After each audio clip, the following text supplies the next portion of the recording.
اگر آپ بڑے ہیں تو پھر بڑے پن کا مظاہرہ بھی کریں. اگر آپ بڑے پن کا مظاہرہ ہی نہیں کر سکتے تو پھر آپ بڑے کہلانے کے بھی حقدار نہیں ہیں. اور جھوٹ بھی اتنا بولیں کہ ہضم ہو سکے, یعنی کم از کم سفید جھوٹ نہ بولیں. اور خاص طور پر جو اس دنیا میں اب نہیں رہا, جو اپنے آپ کو ڈیفینڈ کرنے کے لیے خود موجود نہیں ہے, اور جس کی اولاد اب آپ کے ساتھ کھڑی ہو گئی ہے, وہ بھی اسے ڈیفینڈ کرنے پر اب آمادہ نہیں ہے, یا اس کے پاس شاید اتنا وقت ہی نہیں ہے. تو اس کا مطلب یہ نہیں ہے کہ آپ اس موقع کا فائدہ اٹھا کر کسی دنیا سے رخصت ہو جانے والے کے کریڈٹ کو اپنے کھاتے میں ڈالنے کی بڑی غلط قسم کی کوشش کریں. اور آپ یہ کلیم کرتے ہیں کہ آپ کو معتبر ترین آدمی سمجھا جائے چونکہ آپ کا قد بہت بڑا ہے اور آپ بہت بڑے عظیم انسان ہیں, تو پھر آپ کو حرکتیں بھی بڑوں والی کرنی چاہیے. یہ چھوٹی چھوٹی حرکتیں پھر آپ کو زیب بھی نہیں دیتی. سابق وزیر اعظم, معاف کیجیے گا 3 بار کے سابق وزیر اعظم جناب نواز شریف صاحب بہت سارے کلیم کر رہے ہیں اور سارے کے سارے بدقسمتی سے جھوٹے ہیں.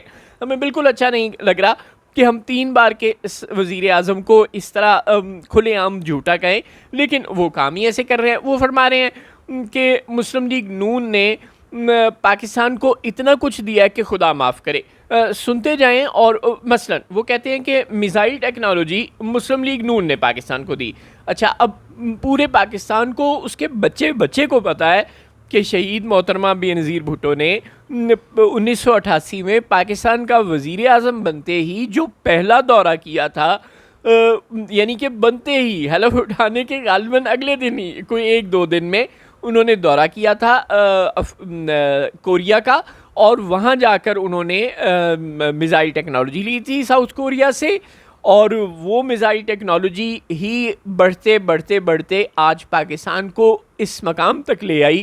ظاہر ہے پاکستان اسے خود ڈیولپ کرتا گیا, دوست ملکوں سے بھی مدد لیتا رہا, اس کے بعد چائنا سے, یعنی کہ لیکن بنیادی طور پر پاکستان کو میں میزائل ٹیکنالوجی لانے والی شہید محترمہ بے نظیر بھٹو تھیں. اب کسی کو تکلیف ہوتی ہے یا کوئی ماننا نہیں چاہتا یا کوئی ان کے دنیا سے رخصت ہو جانے کے بعد جھوٹ بول کر کریڈٹ لینا چاہتا ہے تو وہ لینے کی کوشش کرتا رہے, لیکن شہید محترمہ بے نظیر بھٹو نے شمالی کوریا سے ٹیکنالوجی ٹرانسفر کی درخواست کی تھی اور پاکستان کے لیے میزائل ٹیکنالوجی حاصل کی تھی. یہ اسی میزائل ٹیکنالوجی کا ثمر ہے کہ یہ شاہین اور غوری اور پھر بڑھتے بڑھتے یہ سارے میزائل جن کی مدد سے آج ہم نے ہندوستان سے جنگ جیتی ہے, وہ اسی معاہدے کا ثمر ہے جو بی بی شہید نے کوریا کے ساتھ کیا تھا. اس کے بعد وہ فرماتے ہیں کہ مسلم لیگ نون نے پاکستان کو JF-17 تھنڈر دیا. اچھا, شاید اس سے بڑا جھوٹ پاکستان کی تاریخ میں کوئی ہو ہی نہیں سکتا.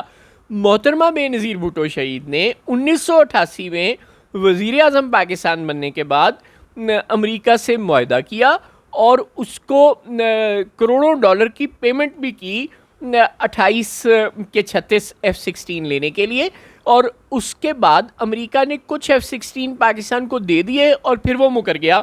اس نے پریسلر ترمیم ہو گئی ہے جی, کانگریس نہیں مان رہی, یہ ہو گیا وہ ہو گیا. وہ ظاہر ہے انڈیا نے جا کے ساری دنیا میں شور مچانا شروع کر دیا اور امریکہ دباؤ میں آ گیا اور اس نے کچھ F-16 پاکستان کو دے دیے تھے اور بعد میں اس نے ریفیوز کر دیا کہ میں پورے نہیں دوں گا. اچھا, اور اس وقت پاکستان کا مقدمہ لڑنے کے لیے بی بی وزارت عظمیٰ کی کرسی پر موجود نہیں تھی, کیونکہ آپ کو پتہ ہے اہل قوت ہر وقت میوزیکل چیئر میں مصروف رہتے ہیں, لہٰذا انہوں نے میوزیکل چیئر کی چالیں چلتے ہوئے بی بی کو ہٹا کر میاں صاحب کو کرسی پر بٹھا دیا ہوا تھا. اور میاں صاحب نے امریکہ سے معاہدہ کر لیا کہ باقی ماندہ 28 F-16, جی ہاں باقی ماندہ 28 F-16 کی قیمت کے بدلے وہ ہمیں مختلف چیزیں دے دے گا. تھوڑے سے امریکہ نے کہا آدھے میرے سے پیسے لے لو, میں غریب بڑا ہوں, میرے پاس پیسے پورے نہیں ہیں غضب خدا کا, تو ایسے کرو. بی بی نے پیمنٹ وائی میں کر دی ہوئی تھی, آدھے پیسے میرے سے واپس لے لو اور باقی آدھے پیسوں کی میں تمہیں گندم دے دوں گا اور کوئی دوسری چیزیں دے دوں گا. یہ ہوا پاکستان کے ساتھ. اور یہ معاہدہ کس نے کیا؟ اور یہ 8 سال کا ریٹرن پروگرام ہوا. جی ہاں, امریکہ نے کہا پاکستان سے کہ میں اتنا غریب ہوں کہ میں نا ایک ہی دفعہ سارے پیسے واپس نہیں کر سکتا, تم نے جو F-16 کی پیمنٹ مجھے کی ہے اس کے. یہ مذاق نہیں ہے, یہ سیریس بات ہے. تو ایسے کرو کہ 8 سال کا ایگریمنٹ کر لو.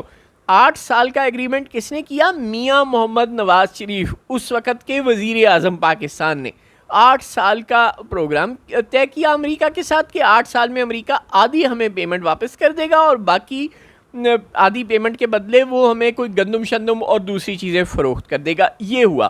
تو میاں نواز شریف نے کوئی F-16 نہیں لیے تھے. میاں نواز شریف نے لی تھی گندم اور باقی پیسوں کا معاہدہ کر لیا تھا 8 سال میں واپسی کا, اور بی بی شہید نے F-16 لیے تھے. لیکن آپ شاید یہ سوچ رہے ہوں کہ F-16 اور JF-17 تھنڈر کا کیا تعلق. جی ہم بڑا گہرا تعلق ہے.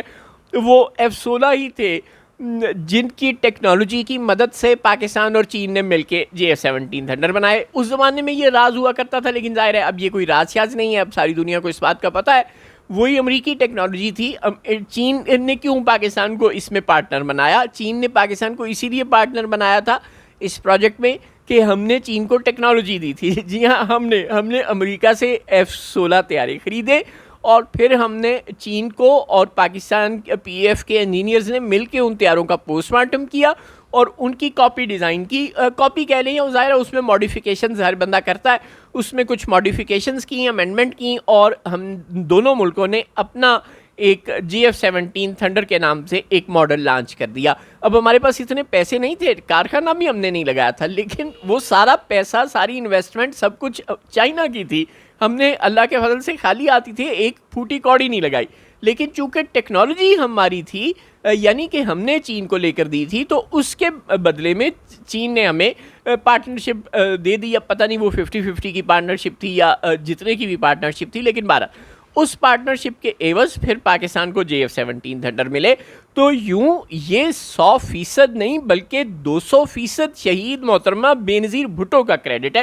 اچھا, میں پاکستان پیپلز پارٹی کا ووٹر نہیں ہوں, بی بی شہید کے زمانے میں بھی نہیں تھا, خیر اس وقت تو میری عمر ہی کیا تھی, لیکن بی بی شہید کا دور گزرنے کے بعد بھی نہیں ہوں, میں یہ وضاحت کر دوں. لیکن اگر کسی کا کوئی کریڈٹ ہے تو پھر جھوٹ بول کر آپ اس سے وہ کریڈٹ نہ لیں. اچھا, تیسرا دعویٰ میاں نواز شریف نے یہ کیا ہے, لندن پہنچتے ہی دعووں کی برسات ہو گئی, پتہ نہیں کیا ہوا ان پر, کہ جی مسلم لیگ نون نے پاکستان کو ایٹمی قوت بنایا. کوئی شرم ہوتی ہے, کوئی حیا ہوتی ہے. ذوالفقار علی بھٹو نے اپنی جان گنوا دی, سولی چڑھ گیا اور ایٹمی توانائی پاکستان کو دینے سے باز نہ آیا.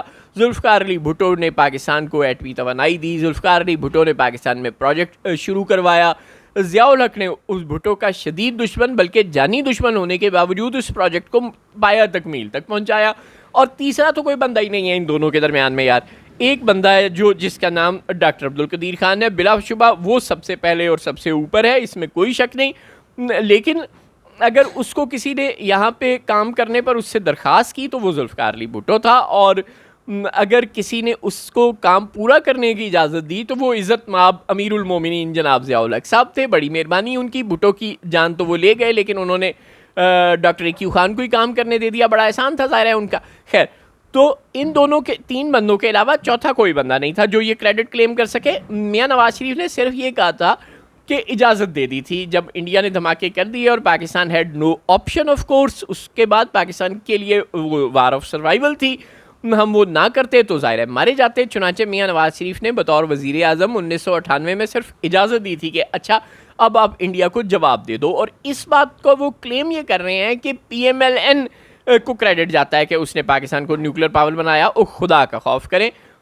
خیر, یہ اور چوتھا دعویٰ وہ یہ کر رہے ہیں کہ ہم نے پاکستان کو اکنامک ریوائیول بھی دے دیا ہے. آپ کے اسحاق ڈار پہ ہوتا تو پاکستان کی اکانومی کب کی ڈوب کر دریا برد ہو چکی ہوتی. $333 پر آپ نے پہنچا دیا تھا. یہ تو بھلا ہو اہل قوت کا, بھاگ لگے رہن کہ انہوں نے معاملات اپنے ہاتھ میں لے لیا اور آپ کی پوری کی پوری اکنامک ٹیم کو انہوں نے اڑا کر رکھ دیا. اور محمد اورنگزیب سے لے کر چیئرمین FBR اور چیئرمین گورنر اسٹیٹ بینک تک سب کا سب پوری اکنامک ٹیم ان کی ہینڈ پکڈ ہے. آپ کا اس پورے معاملے میں کوئی رول ہی نہیں ہے, نہ آپ 3 میں ہے نہ 13 میں. وہ تمام معاملہ اپنے ہاتھ میں رکھے ہوئے ہیں.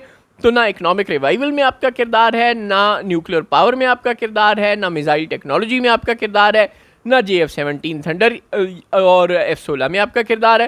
لیکن آپ کے کلیم بڑے بڑے ہیں, باتیں کروڑوں کی, دکان پکوڑوں کی.